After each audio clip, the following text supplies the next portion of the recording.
Hello, my name is Lily, and today I will be talking to you about the settlement Plymouth. Plymouth settlers were named the Pilgrims. The explanation for the Pilgrims, or separatists, leaving England was because they wanted religious freedom. The Pilgrims were tired of having fancy churches, having to belong to the Church of England, and having to follow the England's church rules. So they peacefully started having private ceremonies. When King James found out, he forbid those services. The Pilgrims couldn't take it anymore. They decided they needed to leave England. From then on, they became separatists. Separatists arrived on the shore of Plymouth in 1620, right before the excruciating first winter. There were some people on the boat who weren't separatists and were called strangers. Anyways, before they even stepped off the Mayflower, 41 men signed the Mayflower Compact. This was a huge step in American democracy, not just because men made up their own rules, but because the king didn't have to check those rules.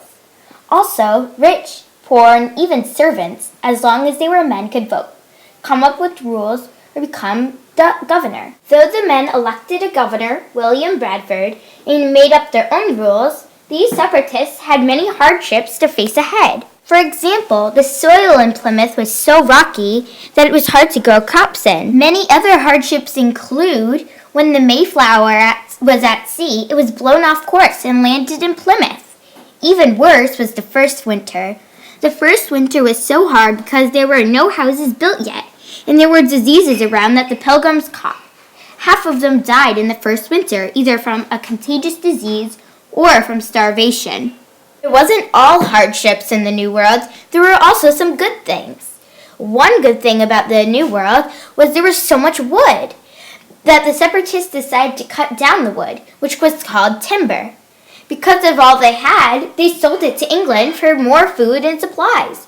Luckily for the settlers, there was a very friendly Native American tribe nearby that made their time there even better. The tribe goes by the name of the Wampanoags. One of the natives in the Wampanoag tribe was known by the name of Squanto.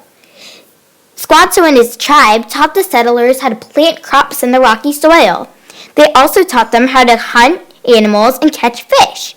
To show their appreciation, the separatists invited the Wampanoags to a 3-day feast called Thanksgiving. All because of Squanto and his Wampanoag tribe, we celebrate Thanksgiving every year in November.